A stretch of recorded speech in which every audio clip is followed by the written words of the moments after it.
Shit. Okay. I didn't mean to go live like this. I meant to put the main screen. So give me 1 second because I'm about to why it's Monday, guys, and I'm tired and hold on 1 second. Share screen. I want to give you guys a proper intro. So no one's watching this right now anyway, so it's fine. All right, here we go. See you guys in a couple minutes.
Mic check 1 2. I think I'm good. Maybe, hopefully. Hey guys, good afternoon to people on the Midwest and on the East Coast. Good morning to people on the West Coast, and good morning, good afternoon, and good evening to everyone else around the world. How's it going, guys? This is hashtag TNT JoeFi Tech News that Jerome Ortega finds interesting. This is episode something something quarantine day number something something. Hope everyone's doing well. Sorry for that mishap earlier. It's Monday, guys. I haven't had my caffeine yet. It's almost 1 p.m. here, and I'm starting to get caffeine withdrawal. And as soon as the stream ends, I'm gonna go get some coffee or a pop or something. And yeah. So anyway, glad to see all of you guys here. Hope everyone's doing well. Let me say hi to everyone in chat real quick. So Hamid Al Shamsi, I said hey earlier. How's it going, man? Glad you could make it. Levin in here too. Levin, how you guys doing? Sean's in here too. Sean, what's going on? How's it going? I'm doing good, guys. I hope everyone's doing well. I hope everyone had a good Mother's Day, or at least a good weekend in general. It's like 45 today here in Chicago. It's cold and I have a headache that's coming on, and I'm really tired, but there's a lot of news to go over. So I want to kind of go through that and, see what's going on. And I see Grant in here too. Hey, Grant, long time no see, man. I mean, I see, we chat, either on Twitter or in comments or whatever, but nice to see you on the stream, man. Glad you could make it. Hey, Jerome and everyone finally making to one of these live. I'm glad you could make it, man. Pretty much we sit here, we talk chat, or we talk tech, chat, engage with the community. And I've said this before, I don't know everything, but I like to read through the news and go through things and share what other people have to say. And it's just, it makes it interesting.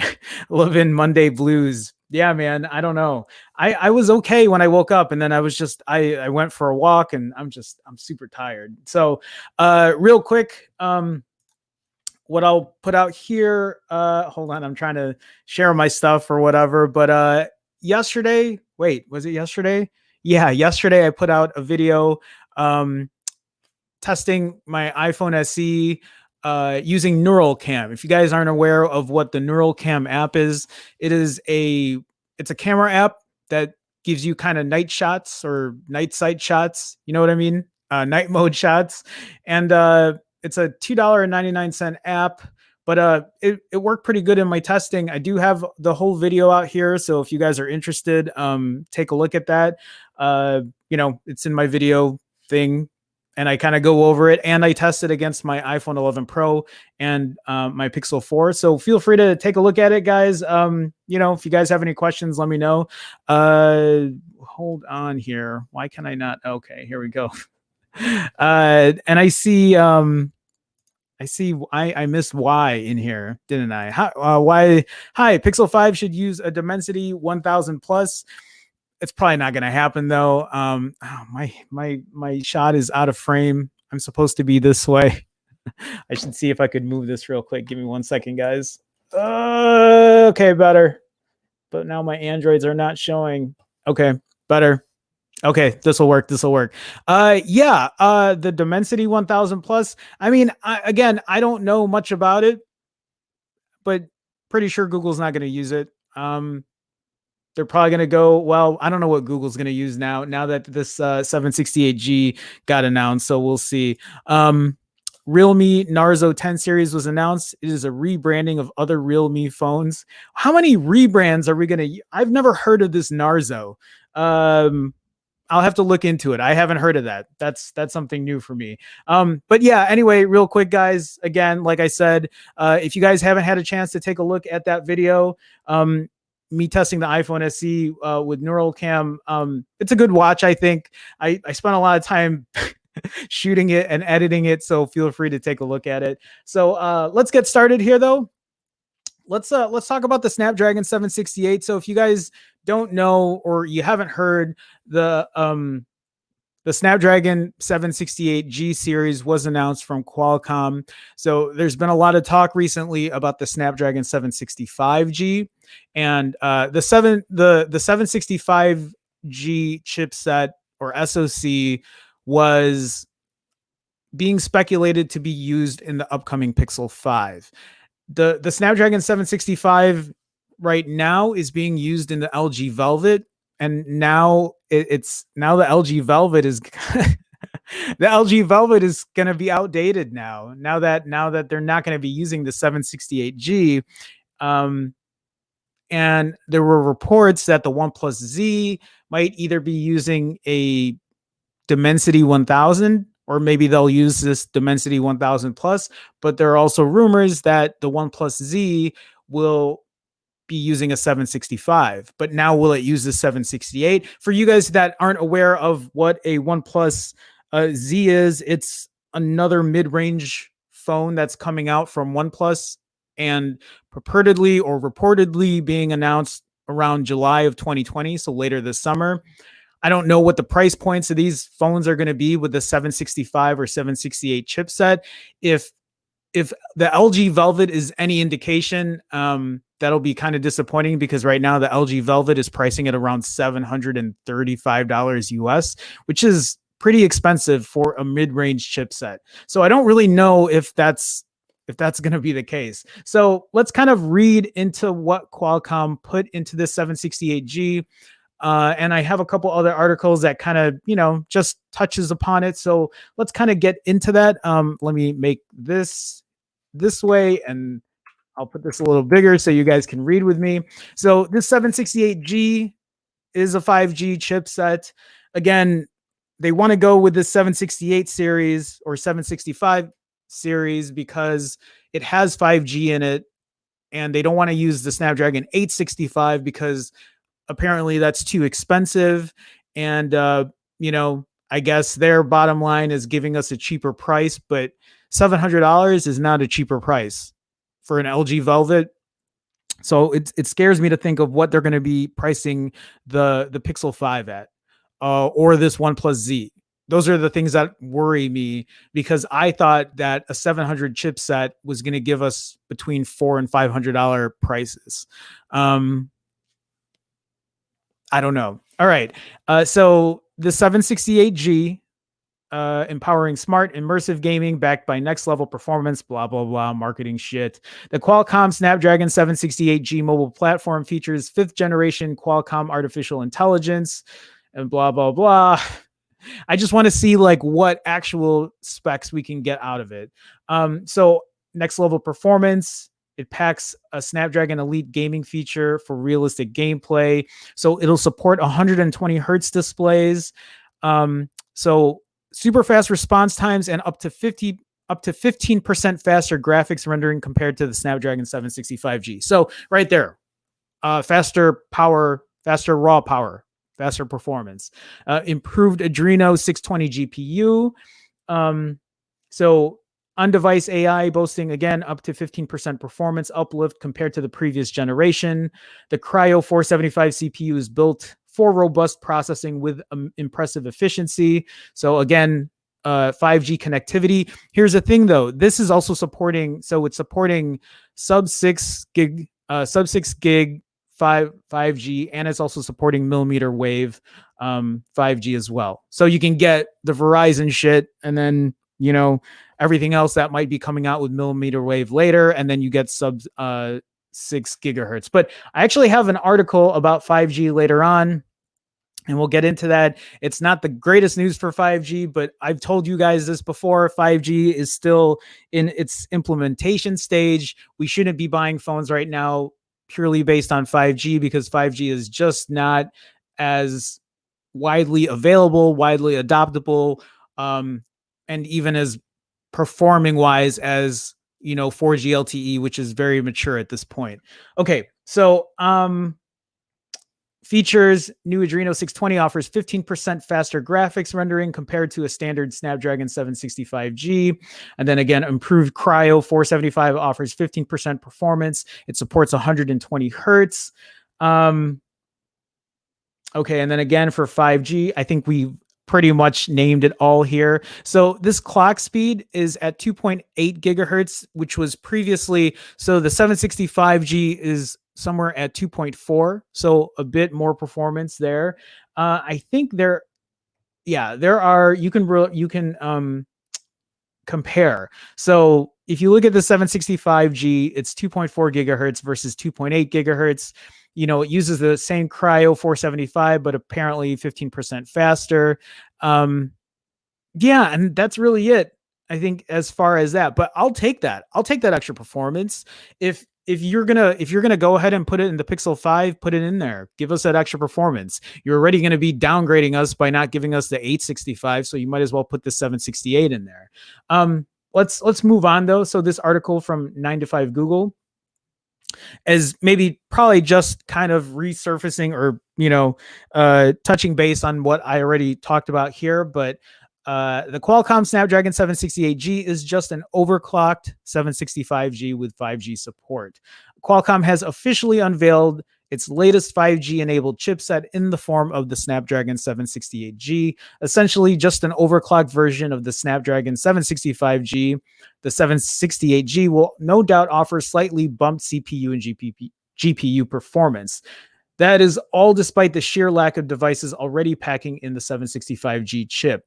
If you cast your mind back, you'll remember that Qualcomm announced the previous chipset in December 2019, along with the Snap 865. Yeah, the main difference between the G and the non-G models was the inclusion of the Qualcomm Adreno 620 GPU. On paper, this provides up to a 20% performance boost over the standard model. However, we're not quite sure how this translates into real world performance, which is really what matters at the end of the day, is how good this performance is really going to be, because I don't even know how good the 765G chipset's going to be. I would love to test a phone that has it to really see, to give me an idea of what this Pixel 5 is going to be like, but I don't have anything right now to test it out. So all of the same support for FHD plus displays up to 120 hertz, up to 192 megapixel cameras, up to 12 gigs of RAM, and more return with the chip. So, yeah, this is pretty much saying the same stuff that I just read. Qualcomm says that GPU performance has been boosted by a further 15% on the Snap 768G, while the clock speed of the CPU has been pushed from 2.4 to 2.8, another 15% gain over the 765G. Beyond this slight overclock, the rest of the chipset remains intact. Unlike the Snap 865, the 768G comes with an integrated Snapdragon X52 modem for 5G connectivity to millimeter wave and sub-6 gig networks.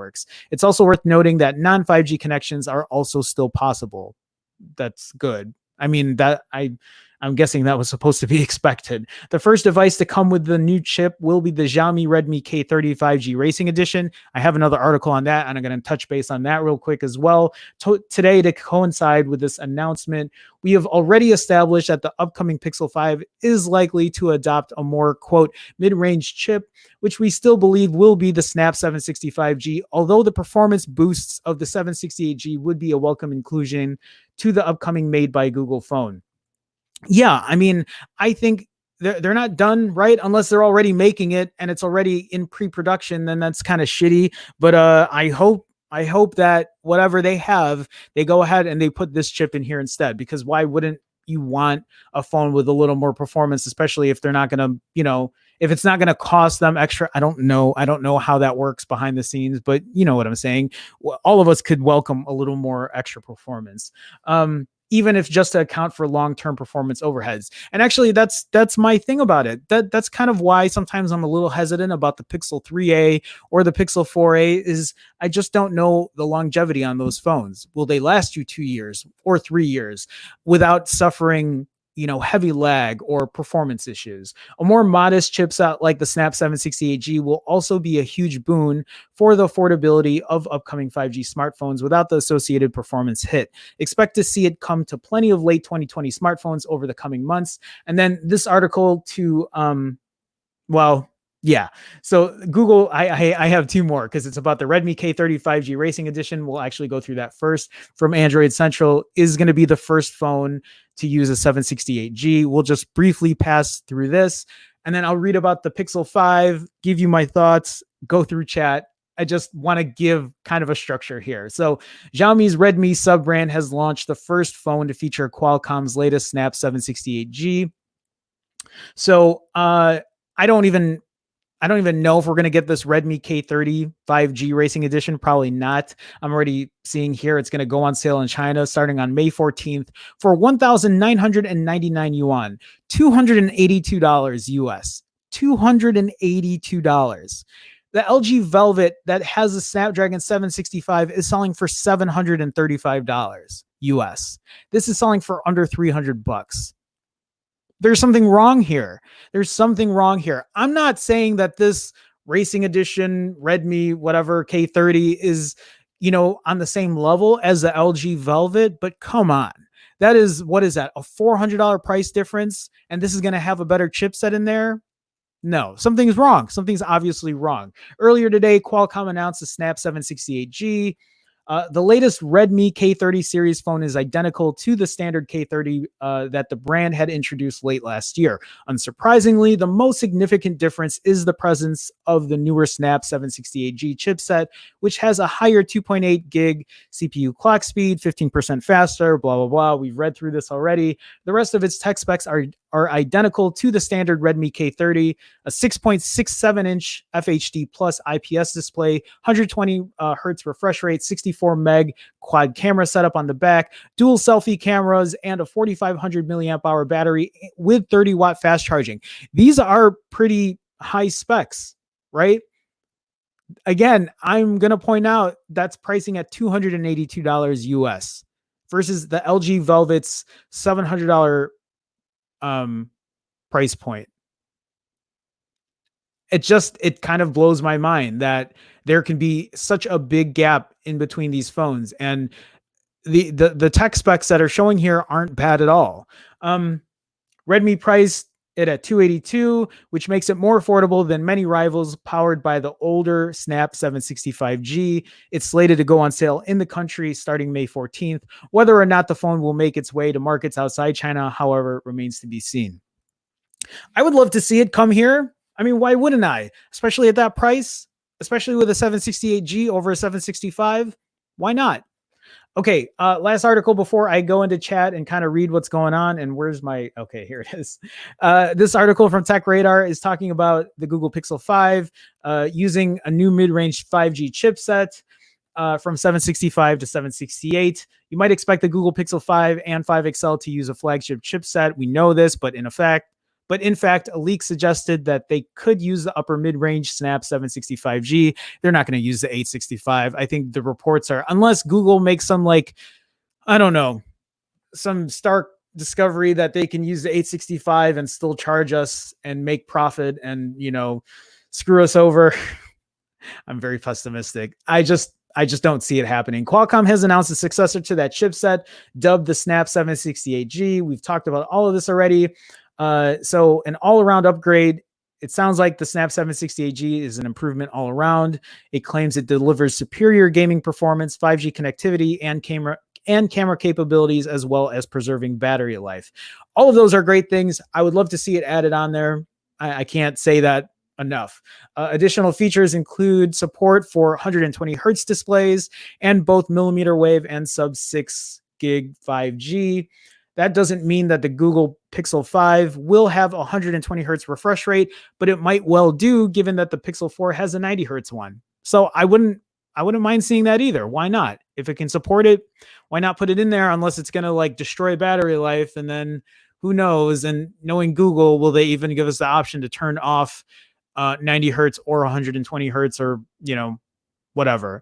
In any case, it sounds like a real upgrade on the Snap 765 that was rumored to power the phone, albeit still not a match for the Snap 865 found in the likes of the OnePlus 8. So no matter what, the 768G will not outperform the Snap 865. And why would Qualcomm do that in the first place? Of course, we don't know for sure yet that the Pixel 5 will use the Snap 768G. It might stick with the 765G, or maybe the rumors are wrong and it'll get the flagship chipset after all.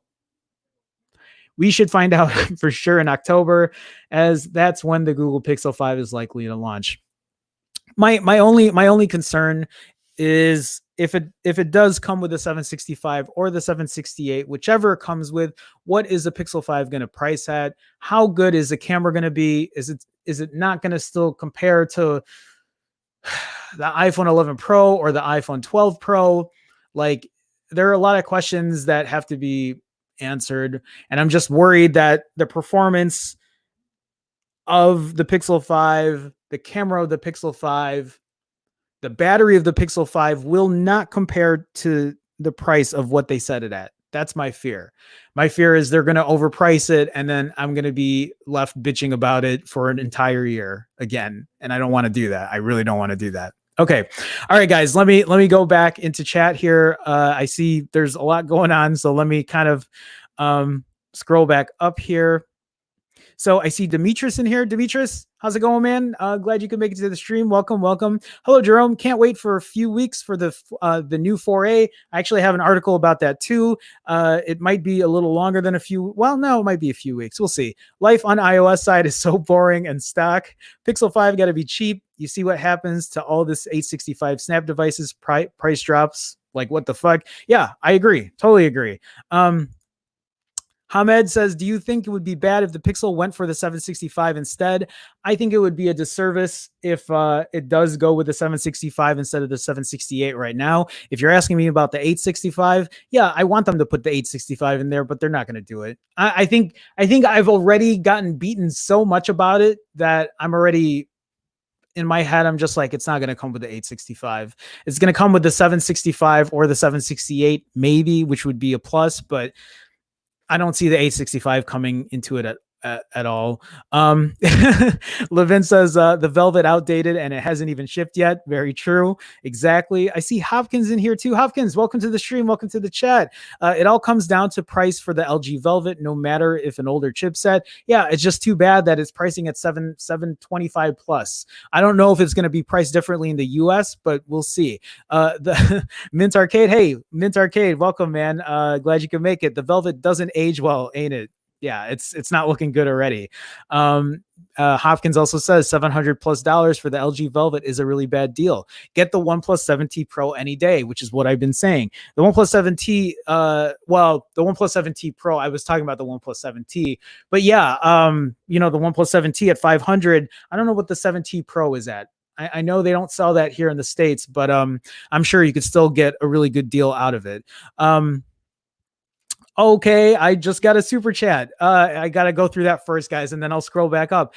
Grant here with a $10 super chat. Grant, thank you so much, man. Thank you for the support. Actually, I think you were one of the first people to super chat me when I first started back in January. And now it's morphed into this instead. But Grant says, haven't caught you live in a while, so let's get the super chat started. Grant, thank you so much, man. Thank you, appreciate that. Thank you so much for the support.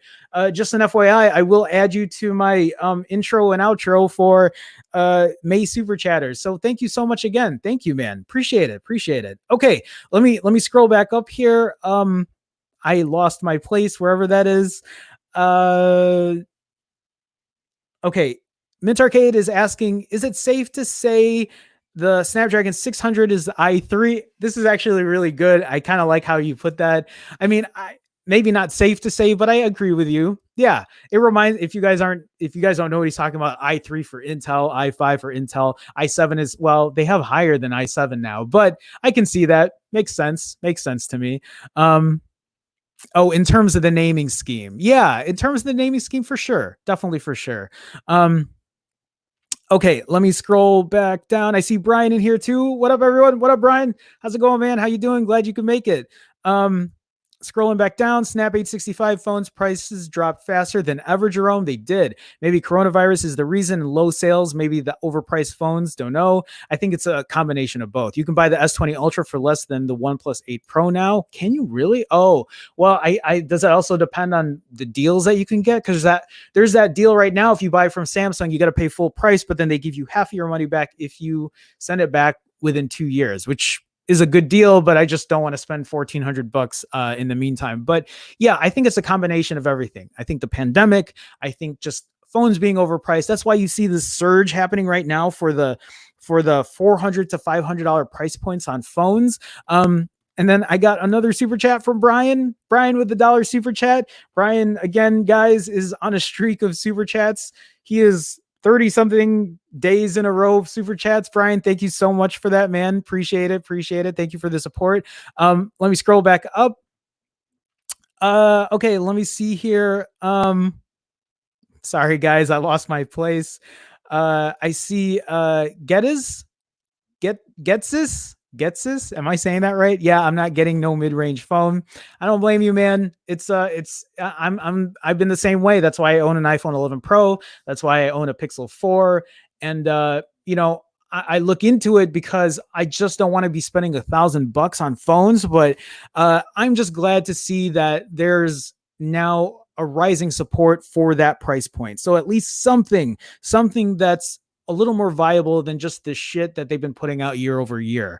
Hackney Man is in here too. What up, peeps? When do we think the 4A reviews will be out? Any updates there? Who knows? I think, Google's been giving, free review units to people.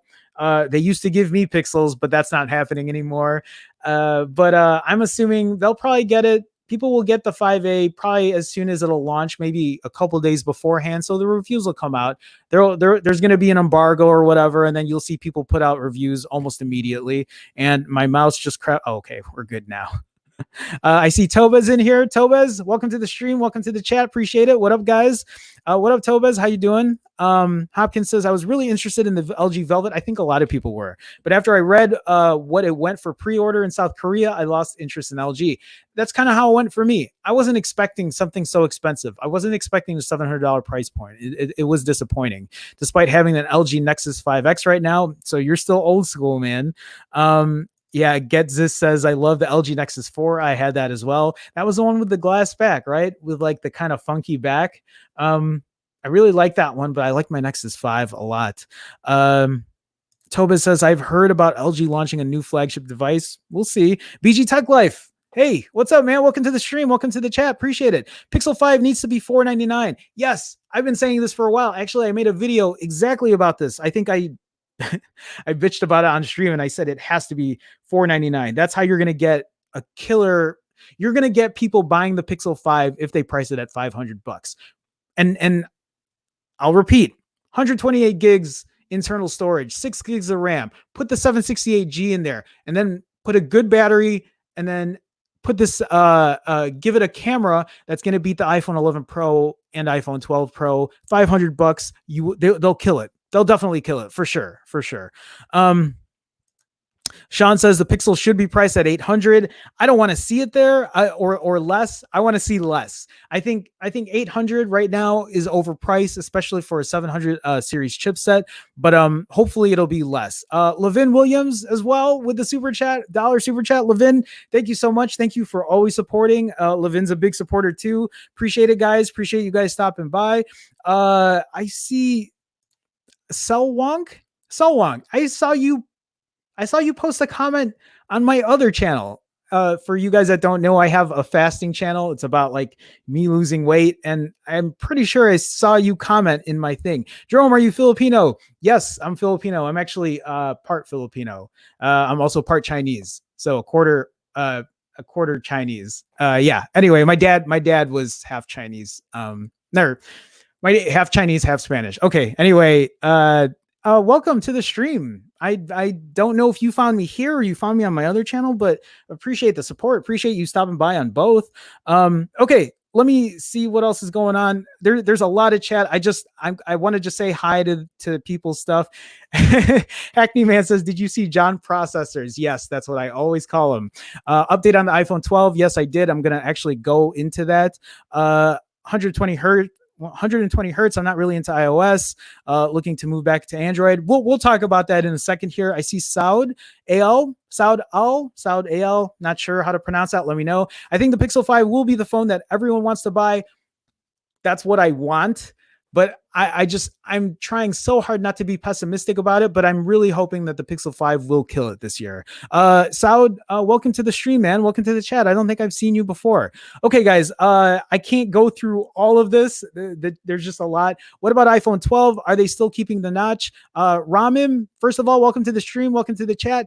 Yes, they are keeping the notch. Pretty sure they are. I will touch base on that. That's going to be like 2 articles from now, so I'll get into that. Actually, it'll be real quick too. So we'll talk about that though.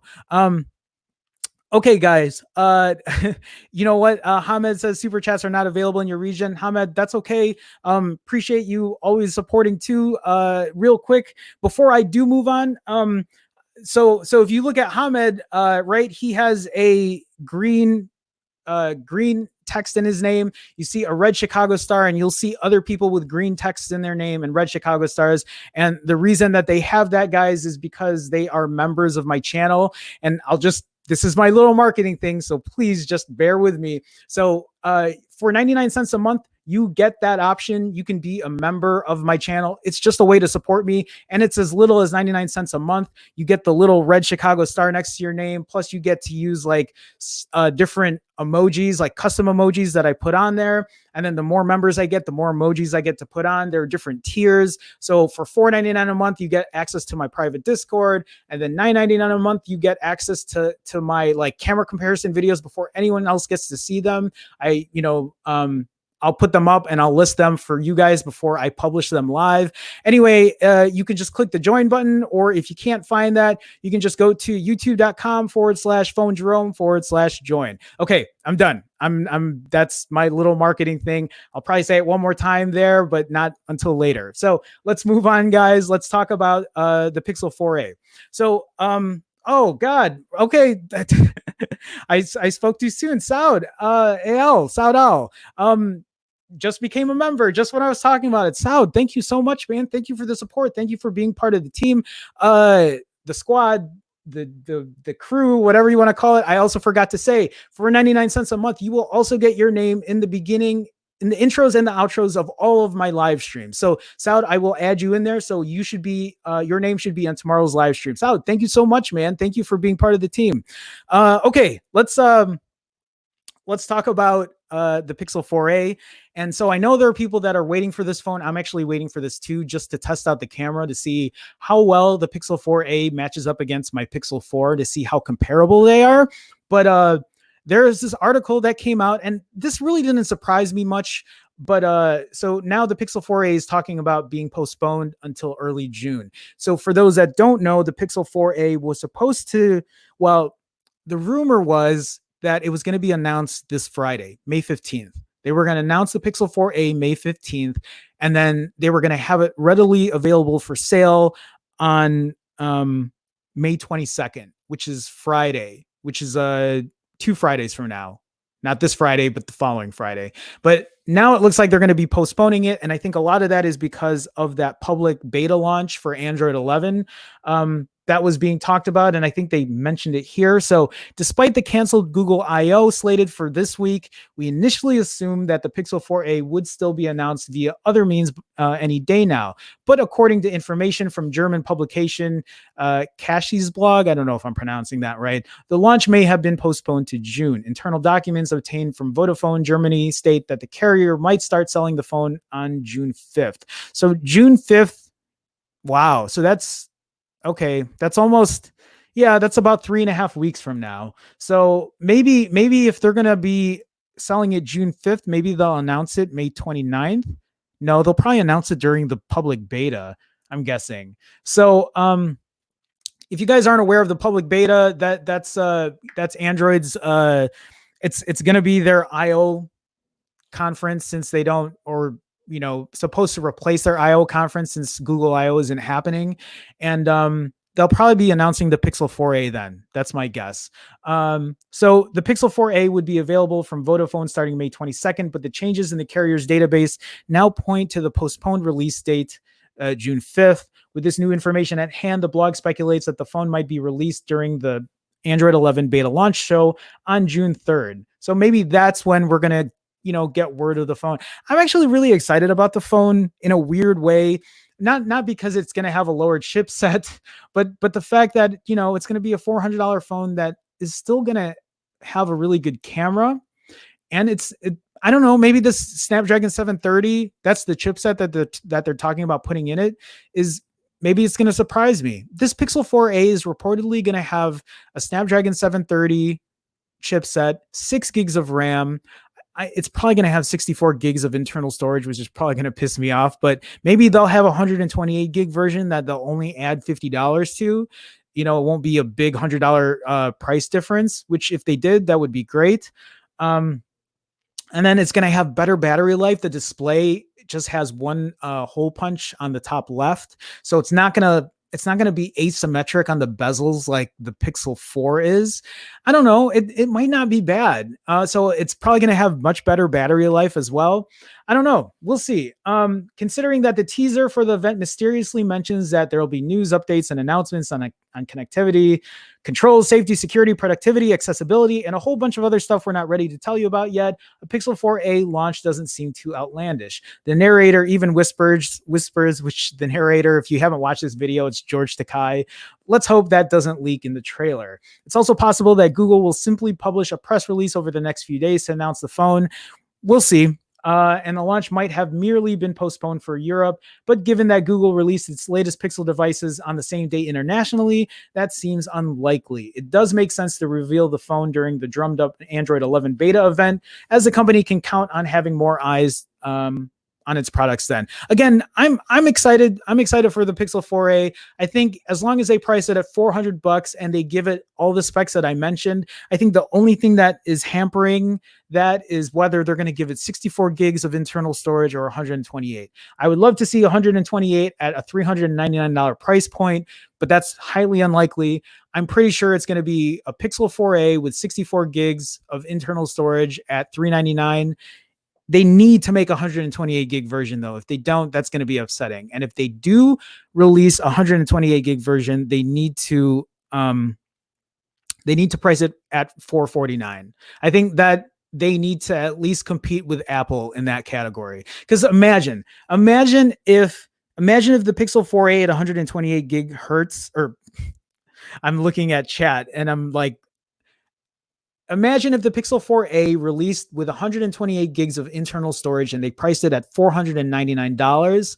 That is going to be, they're going to get a lot of shit for that, because right now the iPhone SE for 128 gigs of internal storage you can get for $449. They need to match that price. They need to be competitive with Apple. If Google wants to be Apple, if they keep following Apple's footsteps and doing the same shit and overpricing their phones, then they need to at least price this competitively as well. Okay. Let's go back into chat here. Let me see what I can see if I missed anybody. So Raf, I haven't seen you before. Welcome to the stream, man. Welcome to the chat. I don't think I've seen you before. If I have, correct me. Let's say that the Pixel does come with a mid-range processor. Do you think that the phone will make it to 3 or 4 years without being sluggishly slow? This is the problem that most mid-rangers have. No, that's a great point, Raf. That's my question. I really don't know. And I have owned flagships for so long because flagships used to be priced okay, like $650. I was okay paying $650 for a phone. I have a hard time shelling out $1,000. I have a hard time shelling out $800 for a phone. I don't know how well they're going to do. I have never owned a 700 series phone before, or a Snapdragon chipset. And if I get the Pixel 4a, that'll be my first one. And that's my fear, is it might be good for a year. It might be good for 2 years, but how long, what's the longevity of it? I guess for someone like me, I go through phones pretty often. I switch them up pretty often.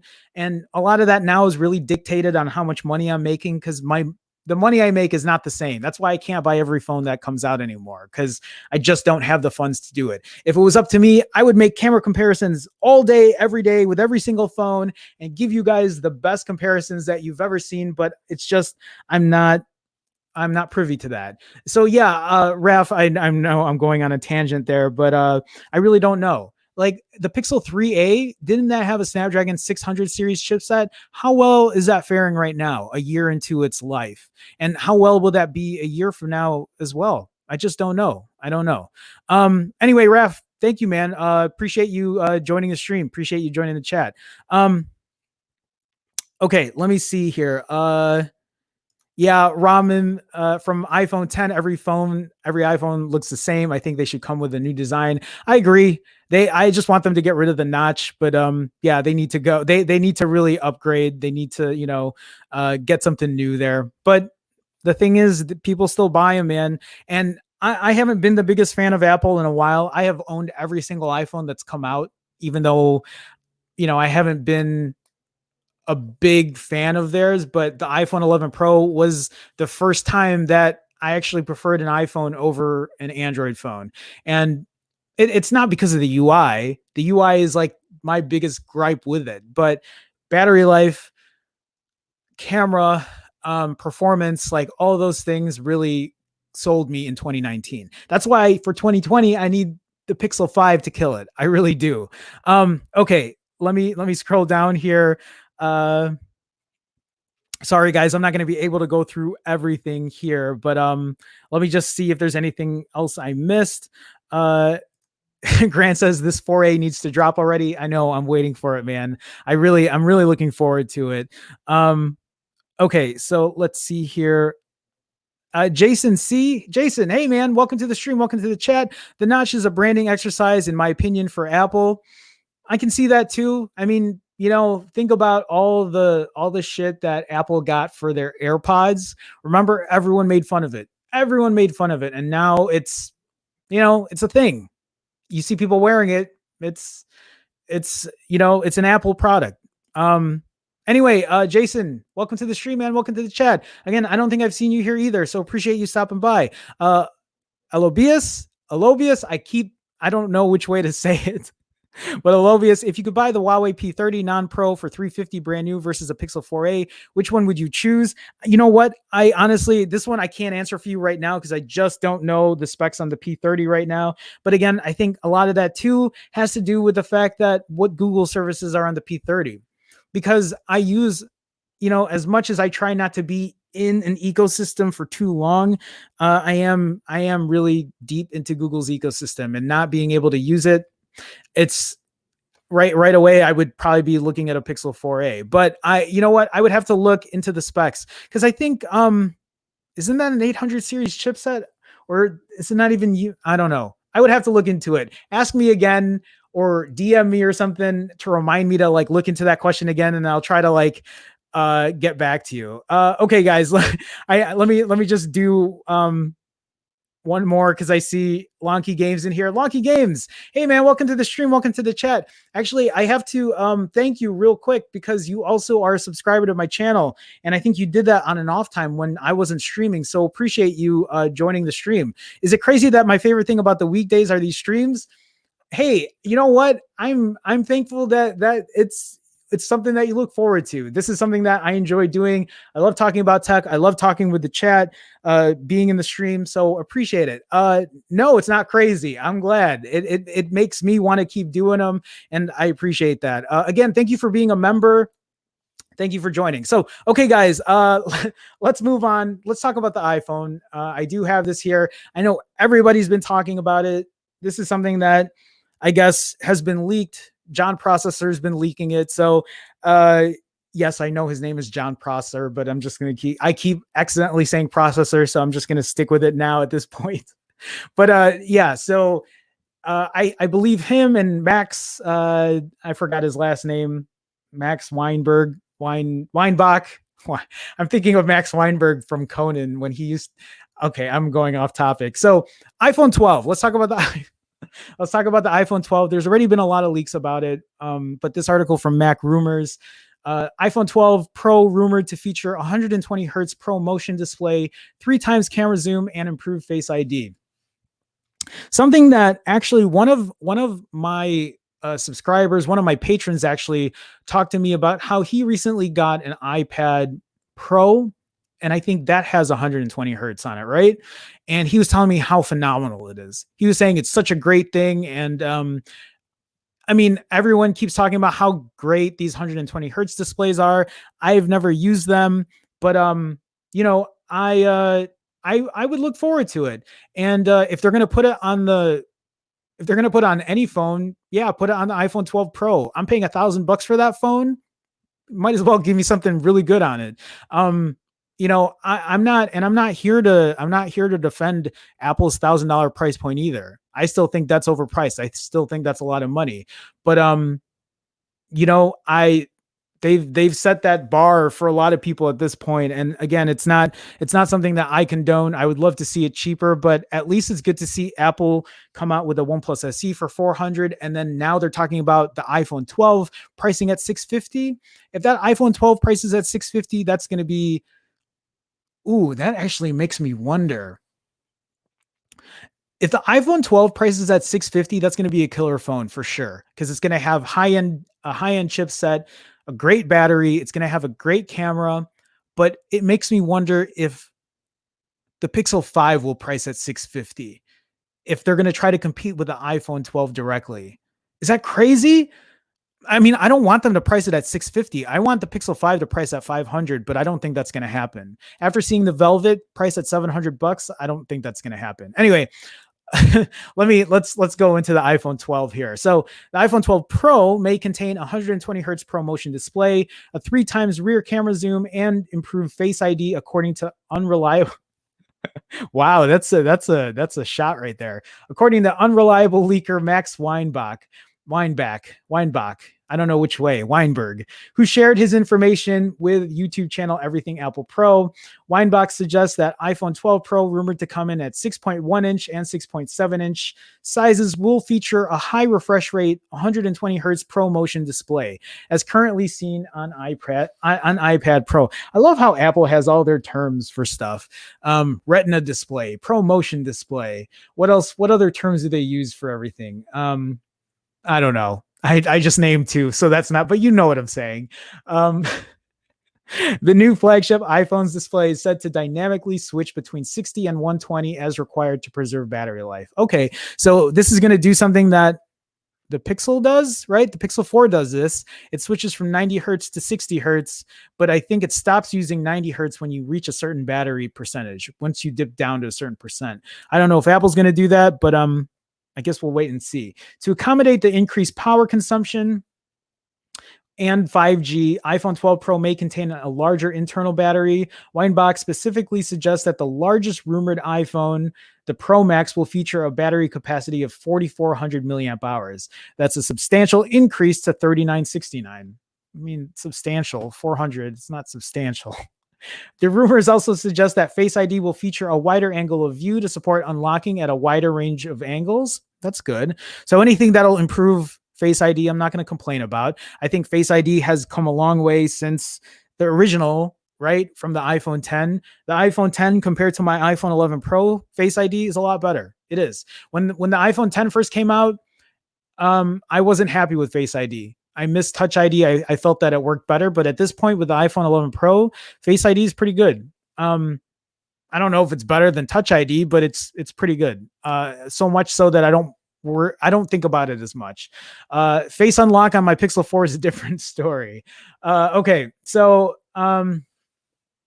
Weinbach reinforces rumors of a LiDAR scanner on the rear of the device to be used to make autofocus faster. Oh, that's good. I wasn't sure if LiDAR was going to do more than just be LiDAR, to do augmented reality. I thought LiDAR was just going to be a thing where it's just going to do AR stuff that'll measure how far away something is, or, hey, can I fit this big couch in this room? You know, that's all I thought LiDAR was going to do. But if it's actually going to improve the camera, I'm all for it. So if it's going to make autofocus faster, if it's going to improve the accuracy of portrait mode photos, hell yeah. Why not? Why not? Smart HDR could be improved to reduce noise in low light environments. So if these are all going to be improvements for, if this is going to be improvements for the camera, I'm all for it. The iPhone 11 Pro has been my go-to camera, my daily driver since I've gotten it, because it's been that good. That's how much I trust that phone.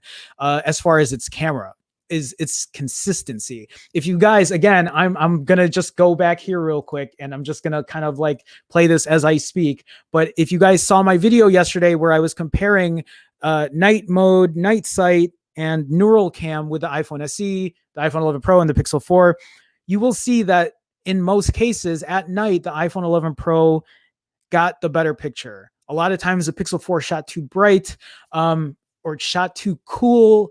But the one thing I'm trying to say here is the reason I use my iPhone 11 Pro as my daily with the camera is because even though it's not perfect, even though sometimes the Pixel 4 had better shots, the iPhone 11 Pro was more consistent. And I don't think I mentioned that in my video, and I think it's important to mention that. It's more consistent. Here's the thing though, is yes, my iPhone 11 Pro is my daily. It's what I keep in my left pocket. I'm like slapping my left thigh, but in my right pocket, I have my Pixel 4. So I still keep both in there, and I'll still take pictures with both. So yeah, even though the 11 Pro is my go-to, my Pixel 4, I still pull it out for shots as well. And if you guys haven't seen this video, feel free to watch it. Again, you know, I put it out yesterday. I think, you know, it was pretty thorough, and I think I put a pretty good assessment of how I felt in there. So feel free to watch it. Okay. Yeah, that's about it. I think that's it with the iPhone 12, but there is this little spot here I wanted to talk about, and this is kind of comparing all four of these phones that are supposedly coming out. So the iPhone 12, here's the thing too. This iPhone 12 that's coming out is going to have an OLED display, and that's going to be a new thing for the iPhone, because OLED was only something that they put in the Pros. And so now the iPhone 12 is going to have Well, here, God, there's a lot that Apple is actually doing. So look at this iPhone 12 OLED display, 4 gigs of RAM, but look at the storage as well. No more 64 gigs. This is an important thing, I think, because I don't know if the Pixel 5, if Google was planning to put 64 gigs of storage in there again, but this is the way to do it. No more 64 gigs of storage. So this iPhone 12 OLED display, 128 internal storage starting. It's going to have a dual camera. So you're not going to get the wide angle, but you're going to get the main shooter, which is what most people shoot with anyway, which is 99% of the time I'm shooting with the main shooter and the telephoto. Or not the telephoto, the main shooter and the wide. That's what I meant to say. I'm sorry. Rewind that. So yeah, OLED, 128 gigs internal storage, wide angle, main shooter, $649. It's going to be IP68 dust and water resistant. It's going to have wireless charging. That's a pretty fair price. I think that's a pretty good price for the iPhone 12 because you're going to get the same camera that you're going to get in the iPhone 12 Pro, and you're not going to have to pay $350 more. So let's go into it. So this iPhone 12 Max is just a bigger version. That's going to be $100 more. And then you have the iPhone 12 Pro, which is going to have, so what's going to separate it this time, it's going to have an OLED display, but it's going to have the Pro Motion at 120 hertz refresh rate. It's going to have more memory. It's going to have 6 gigs of RAM, and you can get a 512 gig storage option. 128 is fine for me, but you're going to get the triple camera. So you're going to get the telephoto in there, and you're going to get LiDAR, and that's going to start at $1,000. And then the Pro Max for people who really want to spend that money, it's going to be pretty much the same thing, just a bigger display, and it's going to be $100 more, $1,100. So yes, very expensive either way, but it's nice to see them come out with a high-end flagship version for $650. I think that's pretty good. Okay, chat. Let me scroll back up here. I see, just seeing if I see any new names. I see Big House in here. Big House Productions. Hey man, how's it going? Hey Jerome Stream, what's the scoop? Earlier I talked about the Snapdragon 768, the new one that got announced, and whether or not they're going to put it in the Pixel 5. I talked about the Pixel 4a getting launched a little bit later, and now I'm talking about the iPhone 12. So if you need to rewatch Replay Squad. Big House, thanks for making the stream, man. Appreciate you stopping by. Okay, let me see here. Yeah, Brian says, I think Apple prices this past year took everyone by surprise. I think they did. Raf says, dynamic 120 hertz is okay for the iPhone 12, but give the people the option to force 120 hertz all the time. I also agree with that. I'm one of those people that says, give us the option. And I don't know if they're going to give us that option. I wish that's something that they do, but Apple's good at giving us what they think we want.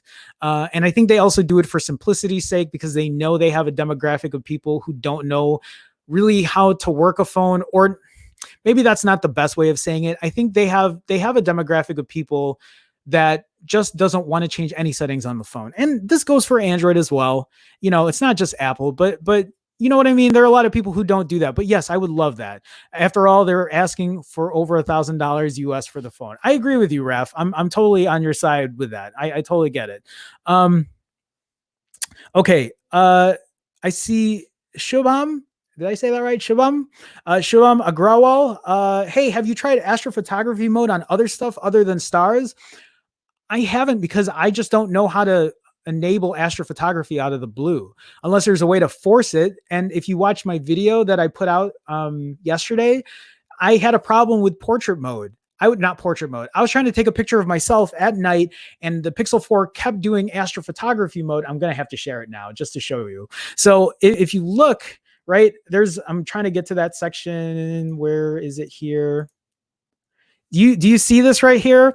My Pixel 4, when I was just trying to take a shot of me standing in the middle of a park in Chicago, my Pixel 4 kept turning on astrophotography mode, and I couldn't turn it off, and it was pissing me off because I was like, this is not what I asked for. So if there's an actual, and you'll see it did it here too. So it kept taking a ghosting photo of me because I would stand there or I would sit there while the timer set off, and I would sit there for 10 or 15 seconds. I would get up, I would hit stop because astrophotography mode came on, and then I was like, well, what the fuck, man? But no, I haven't tried it on anything else other than stars. And even then I haven't really got into it because it's not, for me, it's not the biggest deal. I don't really, but no, I haven't tried on anything else. And let me know why you're asking, because I haven't. Oh, what are the details? Like, I don't know. I'm not sure. But Shabam, thank you for joining the stream, man. Thank you for the join. Thank you for joining the chat. If I do get a chance at doing it, it's something I might try out. You know, we'll see. Okay. Oh, he's asking me, in your last camera comparison, what would have happened if you would have sat there for 4 minutes? Oh my God. Okay, here's the thing. What would have happened? I don't know. I'm sure it would have turned out like a really bright picture, and maybe it would have turned out really nice, but I'm not sitting there for 4 minutes. I am not sitting there for 4 minutes. But yeah, I have no idea. I have no idea. Okay, let me scroll down. I see Will in here. 4 minutes is too long. Yeah, definitely too long. I'm not sitting there for that long. Alobia says, what should Pixels 5 price in order to compete with the iPhone 12? So I'm going to stand by my statement of $500. I still think $500 is the price point the Pixel 5 should be at. It probably won't be. And now I think Google is maybe looking to see that they're in their head. They're probably like, oh, iPhone 12 is going to be $650. We're not going to give our users or our consumers an 800 Snapdragon chipset. We're not going to give them the best. We're going to give them a 765 instead, and hopefully a 768. Because if Google doesn't give us a 765, I'm going to be pissed off. And maybe they won't give us a 768 anymore. Or yeah, if Google doesn't give us a 768, I'm going to be pissed off. And there is a part of me that feels like they're not going to give it to us, because I bet you they're already in production of the Pixel 5, or maybe in pre-production. I don't know. But $500 is what I'm thinking. $500 is my hope. That is my optimistic, glasses half full hope that that's what they're going to give us. But I think they're going to price it. Maybe they're going to price it at $650 if they know that the iPhone 12 is going to be $650. Maybe that's what they're going to do, and they're going to make it compete directly with the iPhone 12. I don't want to see it go for $650. But it kind of makes sense, because if the Pixel 4 was $800 that had a Snapdragon 800 chipset, then maybe they'll say, okay, well, we can knock it off a little bit less, and maybe we can do it for $650, which will be $250 more than the Pixel 4a. I don't know, because maybe it'll be $650 also, because it'll come with 128 gigs of internal storage standard. Maybe. Okay. I see Will with his usual pessimistic chat here. Yeah, Hopkins says no way the Pixel 5 is going to be $500. I mean, I'm at this point, that's where my head is going to, although I would like to. That's why I'm saying it's my half glass full optimism. But yeah, I don't know. Okay.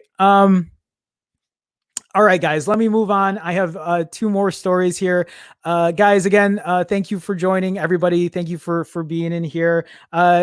Real quick, and I haven't said this yet, if you guys just came in, or if you guys, for anyone who just came in stream, feel free to please like the video. Liking the video helps me in some algorithmic way, meaning that I think maybe it helps people find my stream more. And, for people being able to find the stream and just coming in and engaging in chat, so you guys have a community, you guys can talk every day, every afternoon, I think is a great thing. So feel free to like. If you haven't, feel free to subscribe, and let's continue on with these last 2 stories. So this article from Tech Dirt talks about 5G, and I'm just going to touch base on this. I'm not going to go too long into it, but this article is saying study shows that 5G is an overhyped disappointment. Okay, so I've been bitching about 5G for a while, guys, and so I'm just putting this out here. We've noted for a while that the race to 5G is largely just the byproduct of telecom marketing departments and lobbyists hoping to spur lagging smartphone sales and scare lawmakers into obedience. That is a great way of putting it. A lot of this 5G stuff right now is probably a political thing. They need to make money. It's a good way for, companies to market some new bullshit that, we're not ready for just yet. Yes, 5th generation wireless is important in that it will provide faster, more resilient networks when it's finally deployed at scale years from now. There's a keyword, years from now, yet they're trying to get us to buy it right now. They're trying to get us to pay more money right now when we don't need to. But the society altering impacts of the technology are extremely overhyped. Agreed. Availability has been dramatically overstated. Also agreed. And even if it was a race, our broadband maps are so terrible, it would be impossible to actually determine who won. Even if you still want to view 5G as a race, there's very little indication we're actually winning it. A new study by OpenSignal looked at crowdsourced 5G network performance data around the world and included this telling chart comparing the US 5G speeds to the rest of the world. Sure, doubling 4G speeds isn't nothing, but it's sure as hell not the society transforming technology we've been repeatedly promised. And in stark contrast to a lot of rhetoric about US 5G supremacy coming from the election or coming from the telecom sector and its BFFs at the Trump FCC, the data so far is aggressively disappointing. Why is the US lagging behind other nations? One, because while 5G is wireless, you still need fiber fueling towers and providing backhaul countrywide. So here's the thing about 5G. Here's the thing about the US and their telecom industries. It's all a big oligopoly. Oligopolies are like monopolies, except instead of one person controlling everything, it's a group. That's why, like, even though the Sprint merger is kind of a good thing for T-Mobile because you're going to get more network, dude, it's 2 or 3 companies who are regulating everything.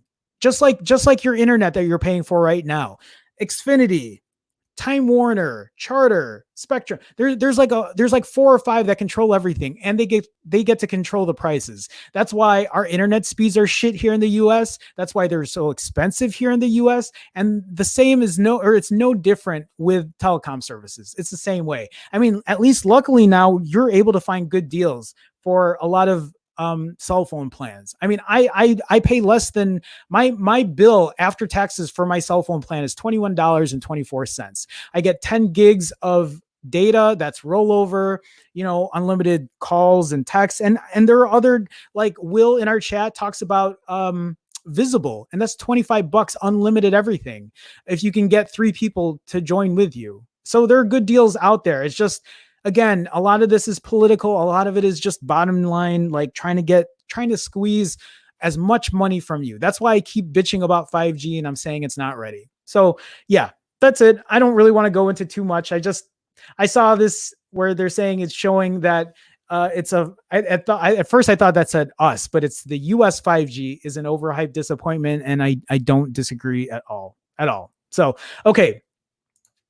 Last thing here, and actually Mint Arcade shared this with me, but this is actually something that I talked about on Friday, that we talked about on Friday. So Friday nights, I was on a live stream with Will, who's in our chat, and with Mike, whose name is Simply Your Device, and George, whose name is Mobile Geezer. They're all great guys. I love those guys. And we actually kind of touched base on this TCL 10 Pro.